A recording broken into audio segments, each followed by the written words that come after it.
Hello, I'm Stephanie, and this is Texas Peach Knits.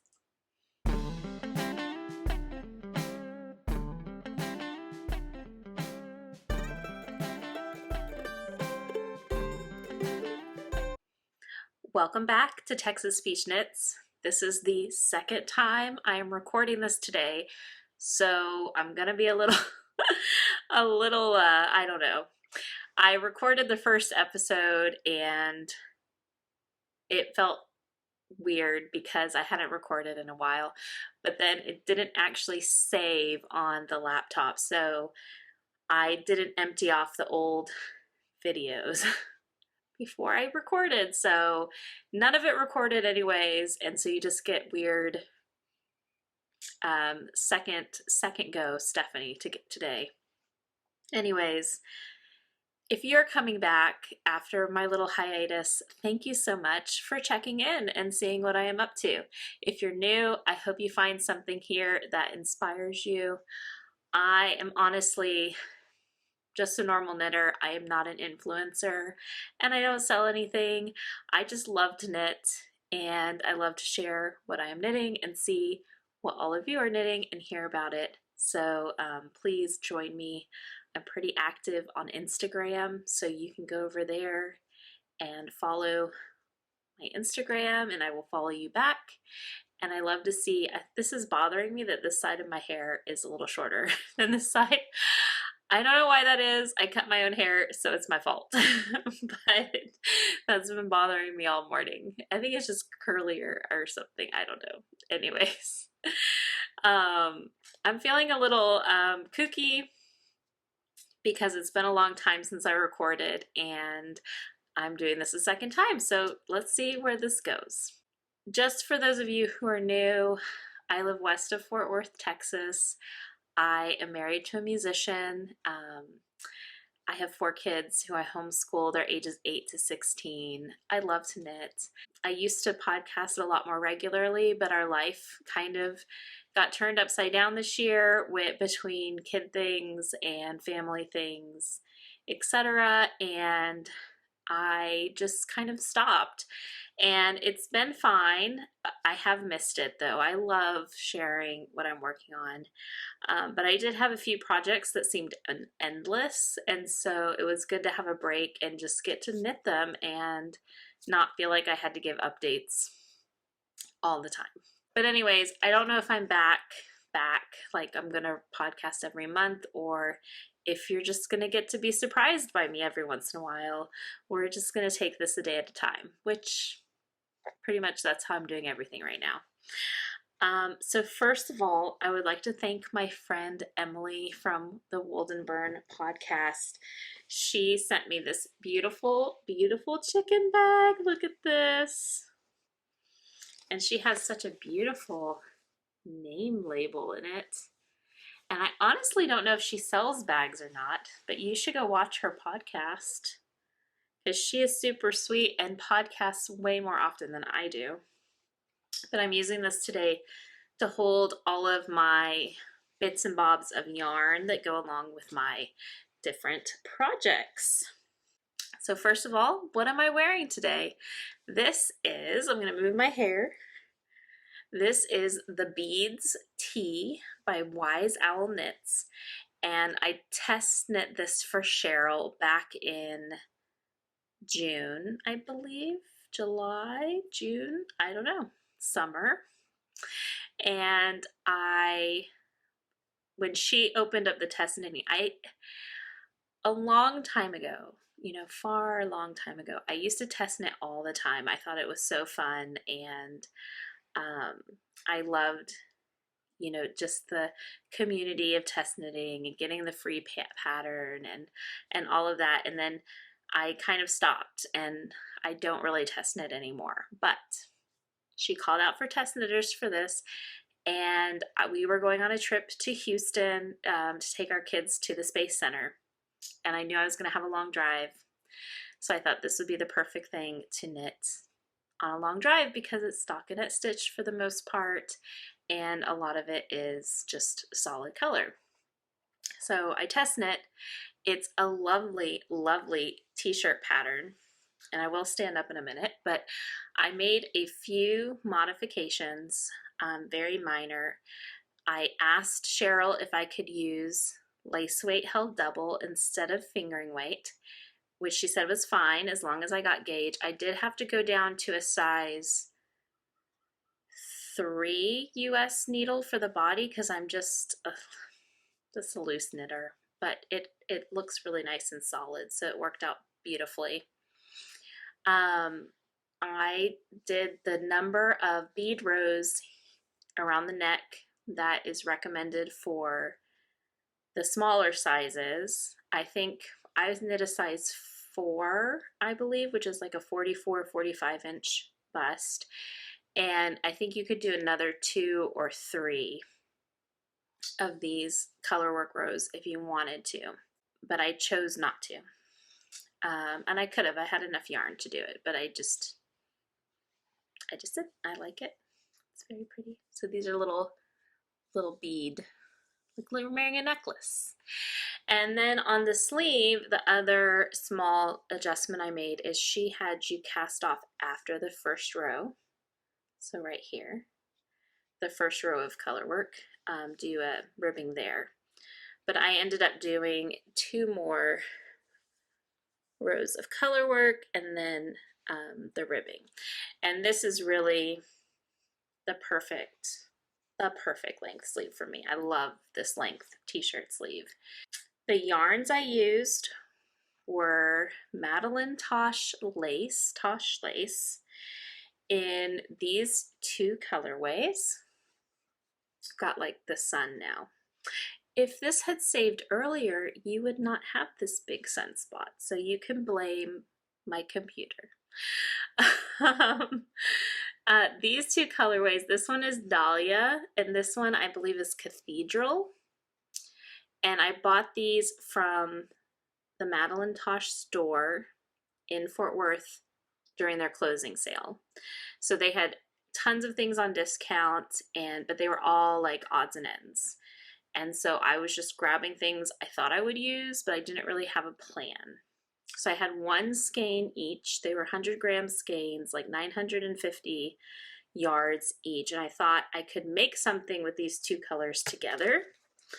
I wasn't thinking about like holding them together at the time. I think I was thinking about a cardigan with like 1 color as the ribbing or I don't know what I was thinking. But I ended up holding them together, which is my new favorite way to knit my new favorite way to knit lace because it's thicker. And it's actually a wonderful weight to work with. And I think they look beautiful together. Like you get this dreamy kind of marled color between the variegated and the semi-solid. So love, love, love that. This is superwash. My contrasting color is a non-superwash yarn. It was the Malabrigo lace. And I had 3 of these. This is these are 135 emerald. But anyways, these are 50 grams each.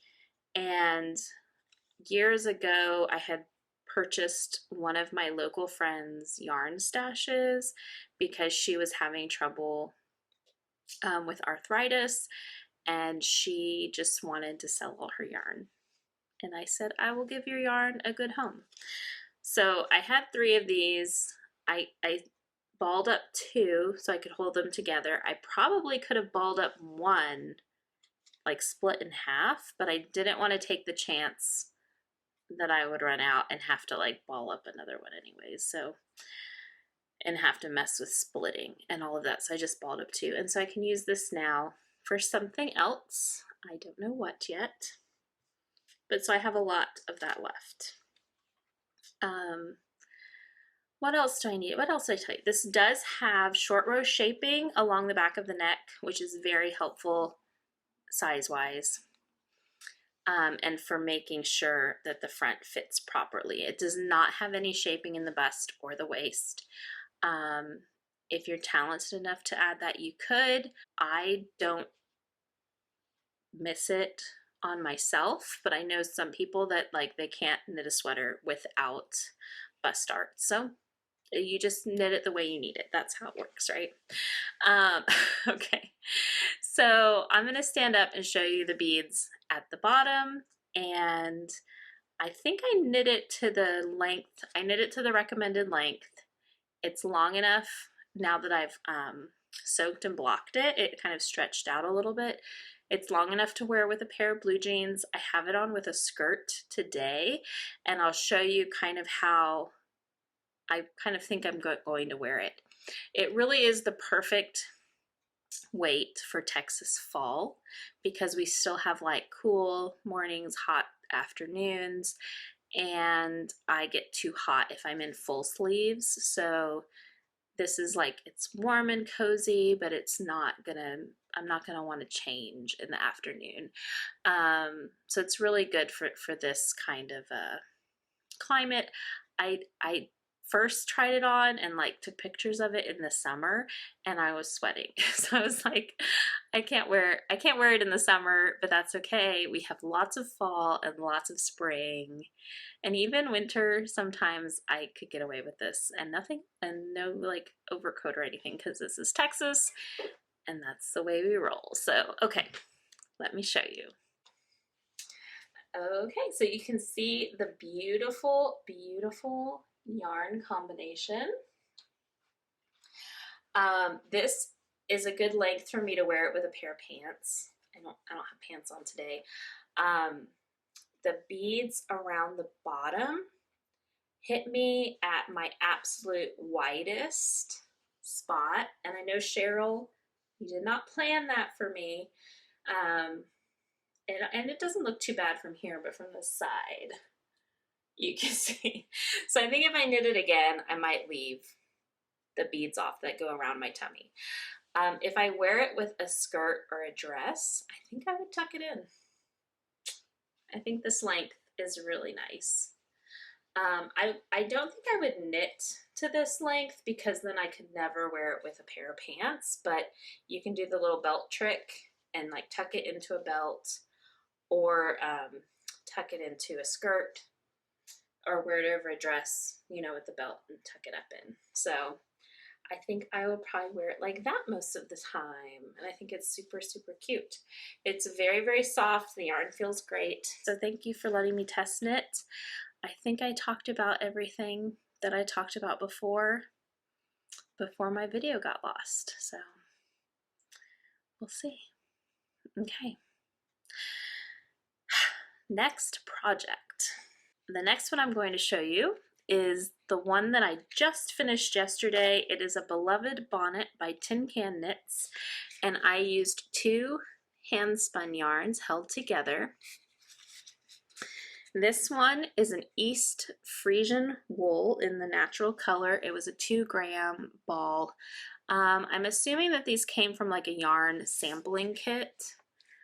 Whoa, that sun. From a yarn sampling kit. They were both 2 ounces. This one is a merino alpaca blend. And these were both from a company called Wool Hala Tunis, and it's an Arizona yarn company. Now this yarn has a long story that I'm going to tell you short. A friend of mine found this at a thrift store, and she recognized it as spinning stuff. It had drop spindles, braids of wool, already spun yarns, all in a box. And she was like, I don't spin, but I know somebody who does. So she bought it and she sent it to me, and I'm very grateful. I don't know if someone just gave up on spinning or if someone passed away and their family just didn't know what to do with it. So I have a lot more things from that box. But like I said, these were sample sizes, so making a baby bonnet out of them was the perfect size. And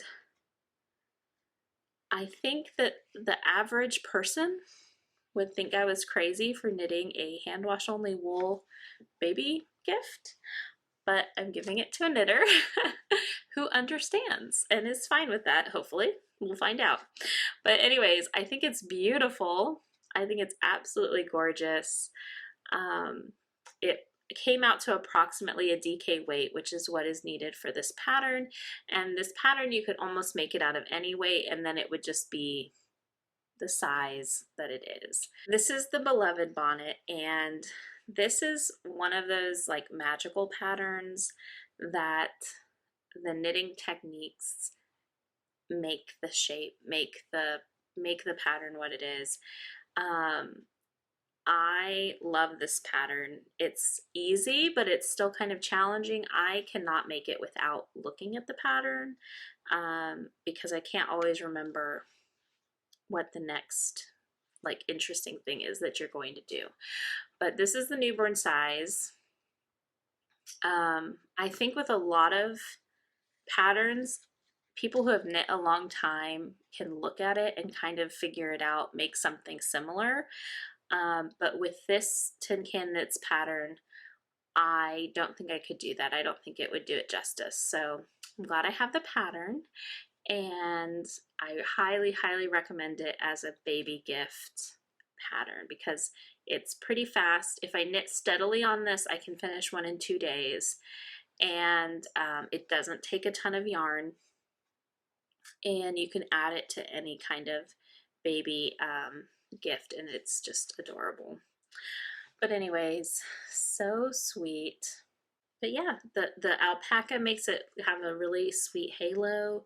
The merino makes it super, super soft, but it also feels sturdy and warm. So I think a little baby will get good use out of it this winter. So yeah, happy with that. So the next thing I knit was the Petra cardigan by Barocco. They sent out an email in the summer with this free pattern, and it's one of the first times in a long time I've been sent an email with a free pattern and immediately cast it on. It called for Barocco Remix Light, which I do not have. I've actually never worked with it, but I had this Elizabeth Laveled Hempathy, and when I very first started this podcast, a viewer named Michelle contacted me, and she's also a Texan, and she said, I have some yarn I want to send you. So she sent me some like boxes of yarn, which was amazing.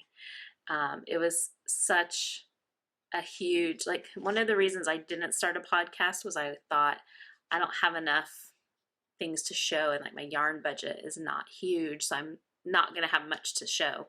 But she sent me some of her stash to help get me started, which was just amazing. But so she had partially started a project with this Elizabeth Laveled Hempathy. It's 34% hemp, 41% cotton, and 25% modal, and it's DK, and it's an awesome yarn for Texas. And she had started a tank top pattern with it, but then scrapped it. So it was not a lot of yarn. You know, it was going to make a tank top. But this pattern had a 3/4 sleeve. It was a cropped length, the Petra, and I thought I can just make the sleeve shorter if I need to.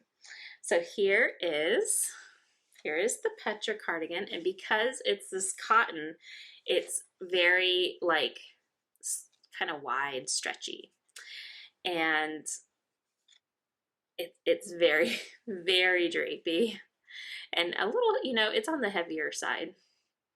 But I made it because I thought this is just the perfect pattern for throwing over a dress in the fall. And I've already worn it several times. It's drop shoulder. The construction is just was fascinating, and you can see my ends woven in that are sticking out. Sorry about that.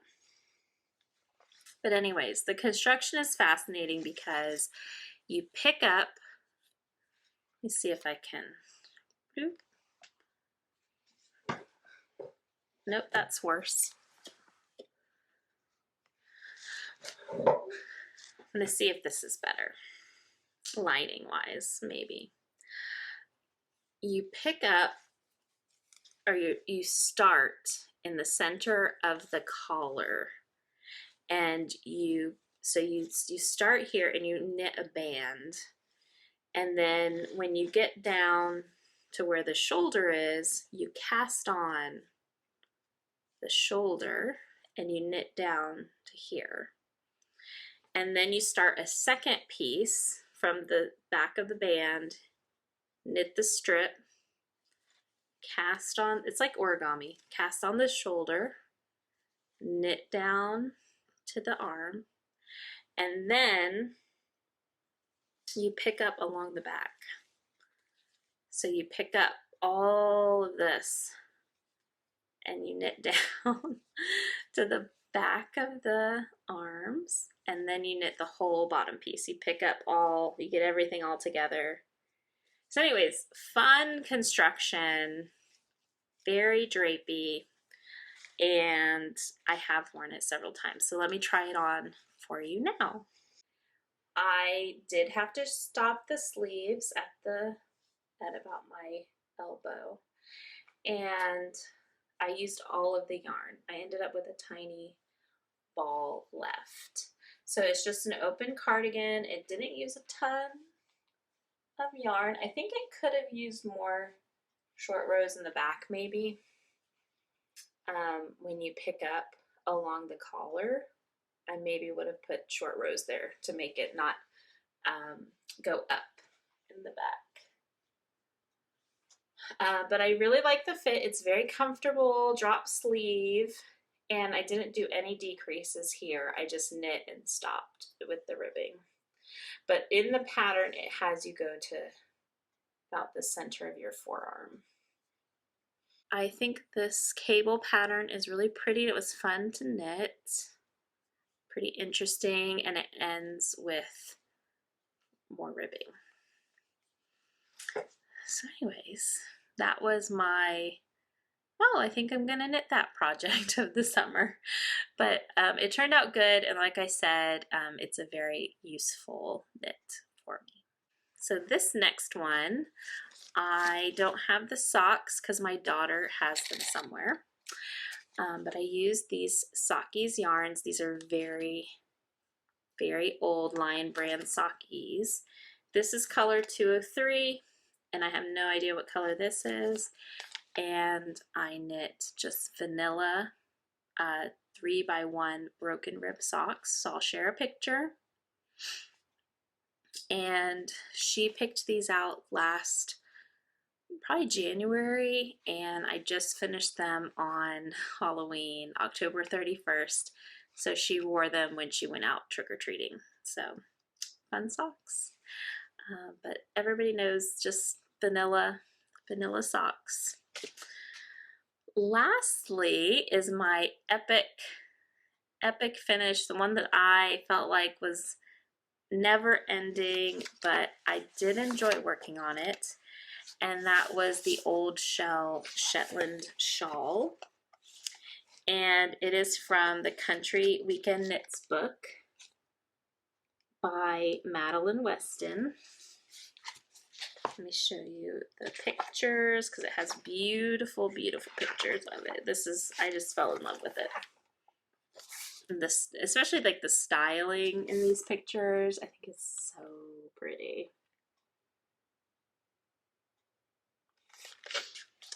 So I had done a really big hand spun lot. My husband had gotten me the Malabrigo, I don't know what they're called, what the roving from Malabrigo is called. But he had gotten me a lot of undyed and the gray Plomo color. And I had made a 2-ply of the gray and the white, and I still have a ton left. It was kind of one of those things where I was spinning for quantity. I was like, how much yarn can I make? And so I just spun thin, spun a long time, and made a ton. I did have more of the gray, so this all is just the gray. And then this is the gray with the undyed.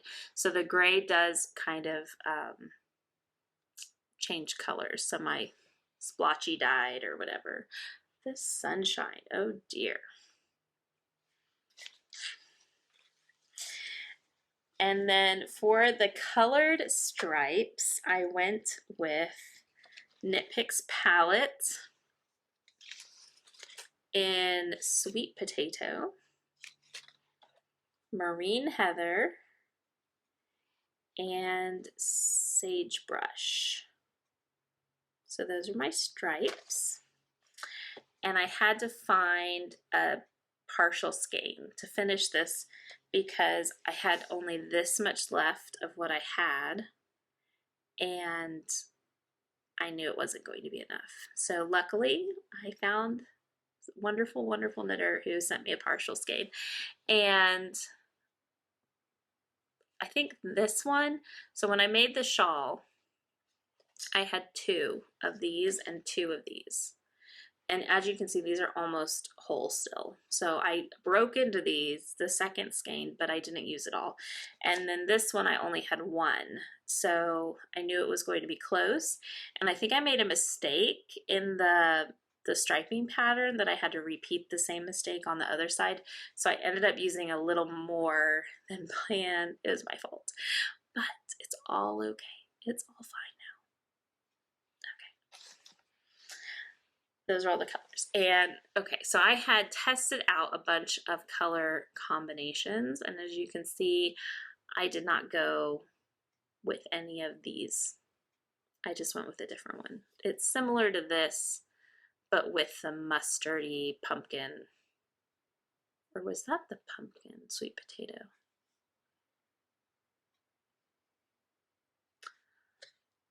I have no idea. Maybe the orange was the sweet potato.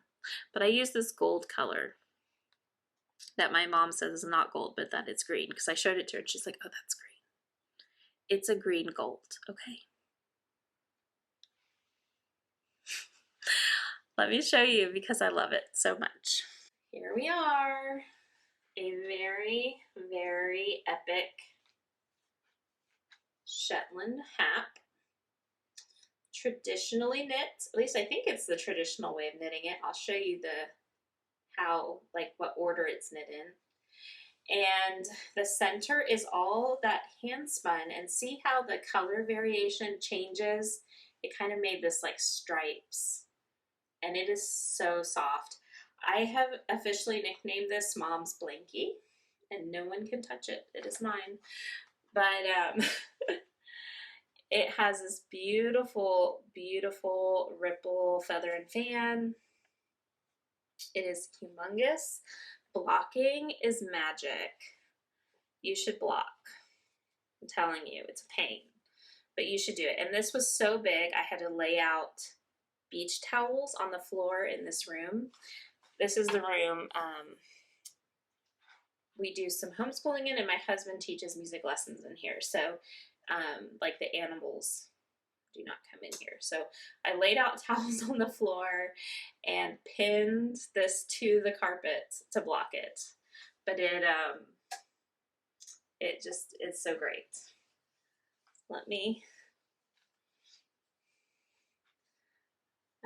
I need to get a side character role in like a Russian film or something. I don't know why my mind goes to that, but it's so beautiful. I love it so much. And I am definitely going to be wearing it this winter all the time. So I used the dark gray for the edging in this first row, and then these are the Knit Picks palette, and then they bring in the light gray here, more palette, and then the light gray, last stripe, and then the whole center is the hand spun. And I still have, I think, like 3 skeins of this left. And I have these left over. So I've been trying to think if I want to make a hat or something to match it. No.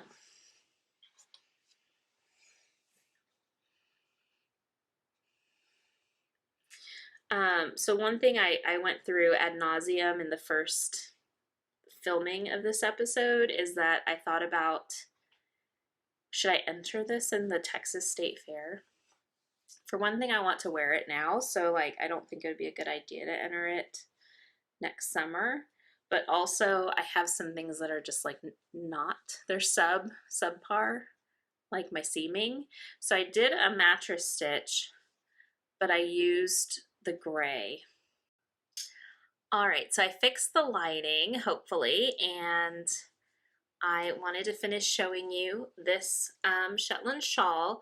I have always wanted to knit this type of a pattern, and I was really excited to be able to use my hand spun for this.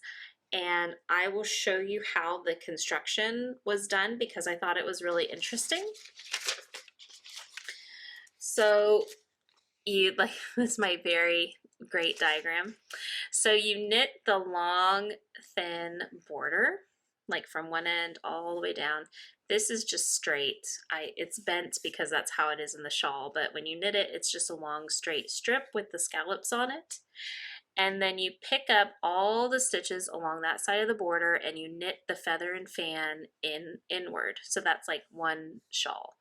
And then you knit another super long border, pick up all the stitches, knit the feather and fan inward to the center. And then you now have the two pieces. You pick up the stitches. I guess they're already kind of like live. These are live stitches. And I used my Knit Picks interchangeables. So basically I had one needle through all of these stitches with a stopper right here. And then I had another cord with a needle through those stitches with a stopper here. So it was like having two really long pieces of knitting on long cords. That was the most cumbersome part of the knitting. So you knit back and forth from this bottom line, and as you go up with knitted rows, you knit together with one of the stitches that's live on the side, and that's how you work your way up. When you get to the very top, you run out of stitches, and that's how you know that you're done. You've filled it all in, and it said a 3 needle bind off these two pieces together. But I did a long Kitchener stitch, and I think that looked really nice, and I can't even really tell which one it was from. All right, let's try this again. As you can see, it is now dusk at our house, and it has been a day. So after the last video clip, I got a phone call, and so I paused the video, and then when I restarted the video and recorded another who knows how long, that video did not save, and it was like a corrupted file. So then I tried again, and it didn't save again. So I gave up. I went for a walk with my friend. I did a 3-mile walk. I hung 2 loads of laundry out on the clothesline, and it dried really fast today because it is super windy because we have a cold front blowing in.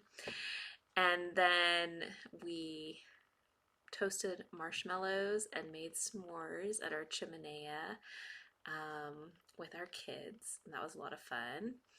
My kids got to watch a chicken chase down and eat a mouse, so that was exciting. And it has been a day. So I did try recording again, and the file was corrupted again after I had like cleaned out a ton of files from this old laptop that I use. It's a Mac, so it has iMovie on it, and it still didn't work. And so now I am trying, I updated, and then we're gonna see if this works. So this movie might be a little choppy because I'm trying to take smaller videos to make sure that they save uncorrupted before I go through the whole long spiel. I am all like blown out because it's nighttime light. My hair is crazy because of the wind. I'm like, can you tell I'm getting more gray? I got all this like blonde in my hair now. That's okay. I just cooked like 4 pounds of taco meat and I had pinto beans in my Instant Pot. So we are good. We're going to have dinner. It's going to be delicious and we're just going to keep on keeping on. Okay, so let me show you the rest of my shawl now that I've shown it. I think I've shown it like 5 times, so I know my shawl well now. So I'm probably going to forget to tell you things. And like I said, and I've said now 5 times, I'm just really, really happy with this project. I'm not going to enter it in the Texas State Fair because I did not start the project with that in mind. And I believe with State Fair type projects, they look for accuracy in construction and technique, not necessarily the like, wow, that's beautiful factor. So I didn't start this with that in mind. So I don't think it's that quality and I want to wear it. But I have it in the back of my mind on my bucket list that one of the things I want to do is enter a project in the Texas State Fair. We only live about an hour away from the fairgrounds, which is very close considering how large the state of Texas is. So I think it's something I should do in the future. So let's see, what else do I need to say about this? I really enjoyed knitting the center panel. I found it very relaxing and I loved the picking up the stitches on the side as I worked my way up. That is my husband coughing, so I apologize for him. Do you have a cough? And yeah, he's home now too. And it was fun to pick up the stitches and it was like very rewarding to get like, oh, I only have like 10 more rows to go. And it was a great way to kind of count how much was left. So I am going to be living in this all winter. It is just my favorite. And hopefully you heard everything you needed to hear because I don't remember now and I apologize. So I have 2 works in progress that I wanted to show. One of which is my sock project. I almost always have a sock going because I like to take them in the car or on the go. And this is the blueberry waffle sock pattern. Almost everybody has knit this. It is a free pattern archived on the internet. So if you just Google it, it will send you to the archive. Now, the original pattern is DK, and this is fingering weight, but since it's a really short repeat, it's easy to make it a fingering weight pattern. So I think this yarn is just perfect for this pattern because of the purple and blue speckles. It looks like little smushed blueberries and it has just like a very light lavender color. And this ball of yarn is a mystery skein. I have no idea what it is other than that it is sock yarn and it was given to me in a yarn gift exchange. So I do love it. I think it's gorgeous. And these socks are going to be for my 14-year-old's violin teacher, who is just a wonderful, wonderful teacher. And she has been fabulous working with my daughter, and I'm excited to give these to her for Christmas. They should be a surprise unless my daughter lets it crack in a lesson that they're for her. So we'll find out. The last thing that I'm working on consistently right now is my Drops Design Dancing Aurora jacket.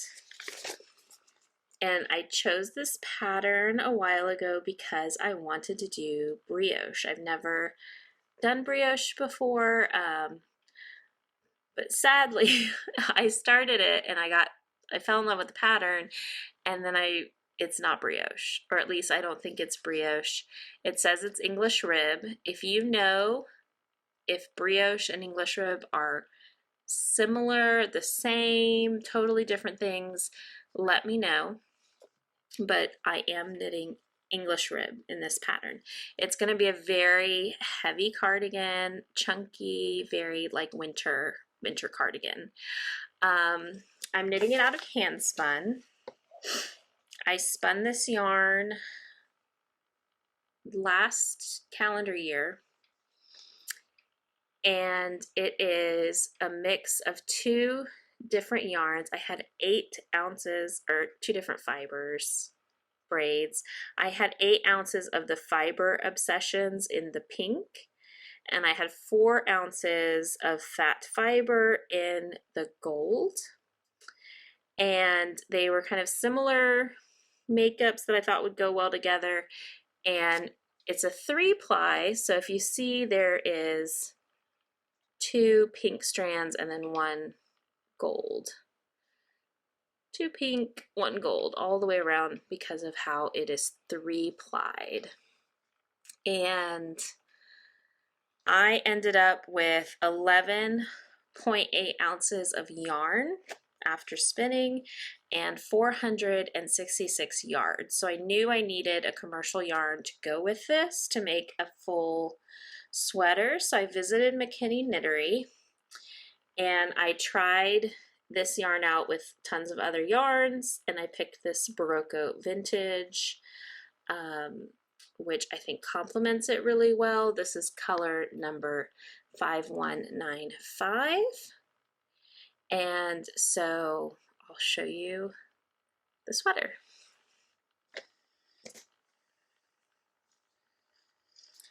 So with all the stopping and starting of podcasting today, I should have gotten this to a better point to show, because it's like mid-row, but I didn't. And so you will see it as it is. So I have the whole top of it done.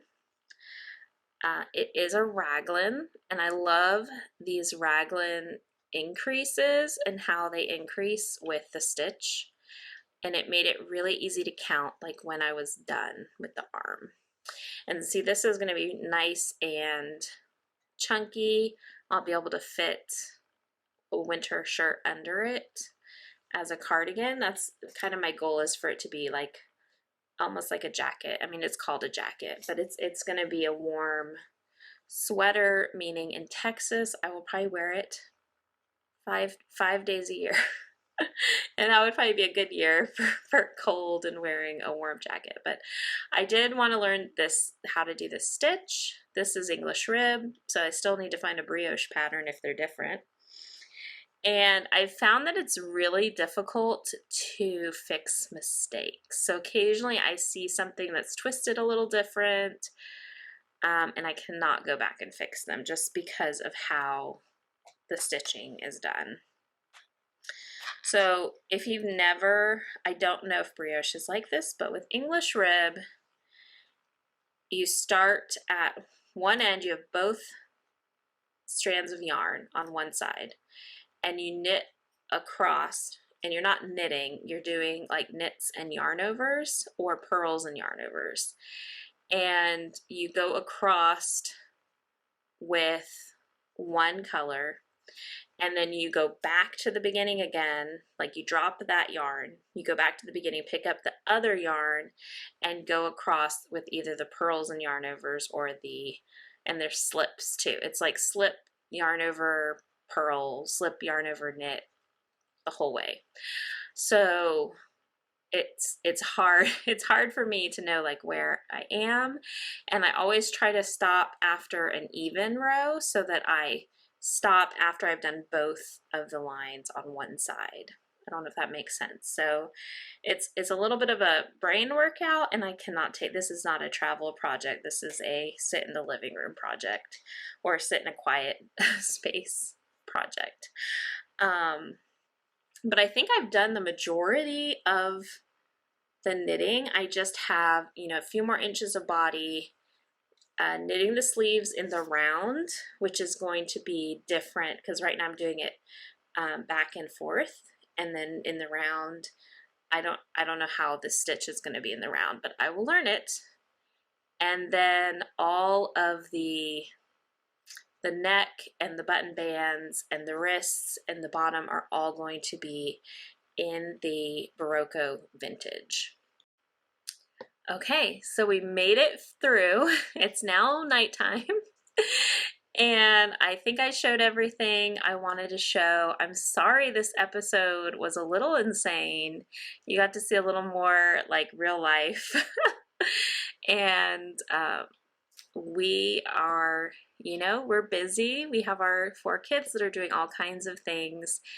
And sitting down and spending a day working on the podcast is something I can't often do, which makes me sad, but it's just a stage of life.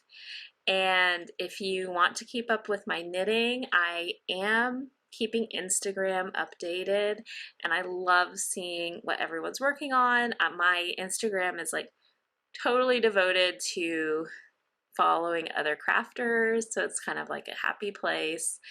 And I just love seeing what everyone's doing. I know there's a lot of ads and like crazy reels and stuff on Instagram too, but I try to just scroll past those things. So join me on Instagram. Thank you for watching, and hopefully I will see you again soon. Bye.